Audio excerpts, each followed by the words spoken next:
जो किसान लोग होते हैं जब खेत में बीज बोते हैं और उसको सिंचाई देते हैं तो उसमें से अंकुर निकलता है और वो अंकुर जैसे ही थोड़ा बड़ा होता है तो देखते हैं कि फसल के साथ साथ घास पतवार भी उसमें उग गया है। तो जो चतुर किसान होता है वो घास पतवार को उखाड़ करके बाहर फेंक देता है, केवल फसल को खेत में रहने देता है, तब उपज होती है। अगर वो दया करे कि ये घास पतवार भी हरा हरा है, इसको हम छोड़ देते हैं, तो उसकी फसल चौपट हो जाएगी। उसी तरह से समाज में कुछ नकली हिंदू भी आ गए हैं जो अपना असली हिंदू को दबा रहे हैं।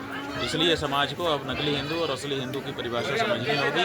नकली हिंदुओं को खरपतवार समझ करके बाहर करना होगा और असली हिंदुओं को फसल का बीज समझ करके बढ़ाना होगा ताकि फसल अच्छी उभरे और सनातन धर्म आगे बढ़े। ये बात है ना, इसीलिए तो हम कह रहे हैं कि जनता जो सनातनी है, हिंदू है, उसको समझना होगा कि जो हिंदू हिंदू कह के आ रहा है सब हिंदू नहीं है। सीता माता के सामने रावण आया था तो सीता माता ने भी उसको सन्यासी समझ लिया, बड़े प्यार से फल की भिक्षा लेकर के आई थी। बाद में पता चला कि ये तो सन्यासी नहीं है, तो राक्षस है। उसी तरह से आपके सामने बहुत अच्छी अच्छी बातें कह करके आ रहे हैं, भगवा चोला पहन के कहीं आ रहे हैं, कहीं पर केसरिया गमछा रख करके आ रहे हैं, लेकिन उनके आचरण को देख के आप अनुमान लगाइए कि असल में ये हिंदू हैं कि हिंदू विरोधी हैं। ये अब सनातनी जनता को समझना ही होगा, अन्यथा कालनेमी उनको ठगेंगे जैसे रावण ने सीता जी को ठगा था। अब सनातनी जनता को सीता माता नहीं बनना है कि रावण सन्यासी वेश धारण करके आए तो विश्वास कर लें। अब सनातनी जनता को हनुमान बनना है कि सन्यासी का वेश धारण करके अगर कालनेमी नाम का राक्षस आए तो उसको घुमा करके पटक दें। अब हनुमान बनो, इसलिए यही हमारा संदेश है। आदित्यनाथ कह रहा है कि राष्ट्र सबसे बड़ा है।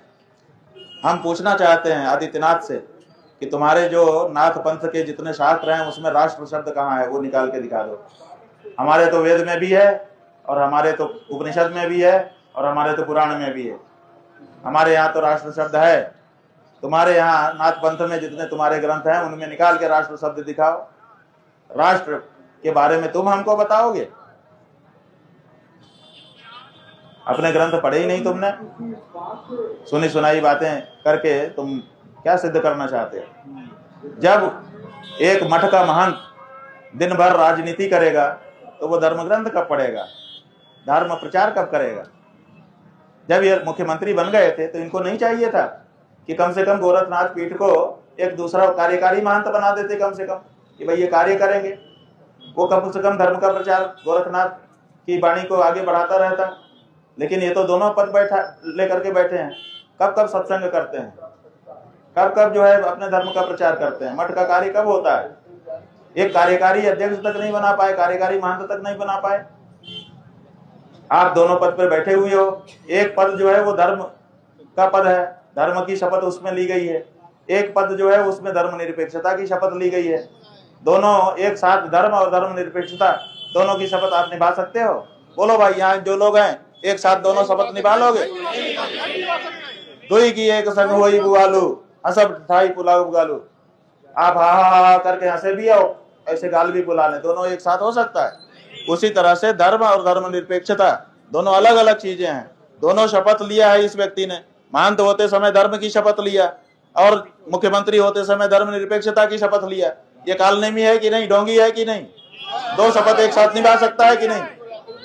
एक साथ दोनों शपथ कैसे निभा सकता है? ये निभाने की माने आप लोगों के सामने ढोंग रच रहा है कि मैं तो दोनों हूं, मैं तो दोनों निभा रहा हूं। कितना बड़ा कालनेमी है।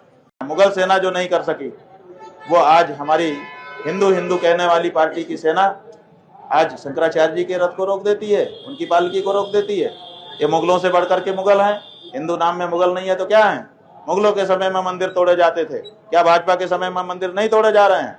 मुगलों के समय में गाय काटी जाती थी, क्या भाजपा के समय में गाय नहीं काटी जा रही है? मुगलों के समय में नारियों का अपमान होता था, क्या भाजपा के समय में नारियों का अपमान नहीं हो रहा है? एक संघ के कार्यकर्ता हमको मिले थे जो राष्ट्रीय मुस्लिम मंच चलाते हैं, वाराणसी के एयरपोर्ट के लाउंज में हमारे साथ बैठे। हम लोग दोनों प्लेन की प्रतीक्षा कर रहे थे, बातचीत चली। उन्होंने कहा कि हम बहुत बड़ा काम कर रहे हैं। हमने कहा क्या क्या किया आपने? तो उन्होंने कहा कि हमने 10 लाख हिंदू बच्चियों का विवाह मुसलमानों से करा दिया। जब हमने आश्चर्यचकित होकर के कहा 10,000, तो बोला नहीं 10,000 नहीं, 10 लाख। 10 लाख हिंदू बच्चियों का विवाह मैंने मुसलमानों में करा दिया। हमने पूछा क्यों करा दिया? बोले वो उनके घर में जा करके उनको हिंदू बना लेंगी। आप बताइए, किसी मुसलमान के घर में गई बच्ची किसी मुसलमान को हिंदू बना सकती है? वो स्वयं कन्वर्ट होने के लिए बाध्य हो जाएगी। तो ऐसी परिस्थिति में ये क्या कर रहे हैं हिंदू समाज के साथ? सिवाय छल के क्या हो रहा है? हिंदू हिंदू बोल रहे हैं, फिर भी मंदिर तोड़ रहे हैं। ये आखिर जनता के सामने बात आ रही है, और यही जब बात हम साफ साफ बता रहे हैं, जवाब उनके पास है नहीं, इसलिए हमारी आवाज को चुप कराने के लिए ये सब किए जा रहे हैं।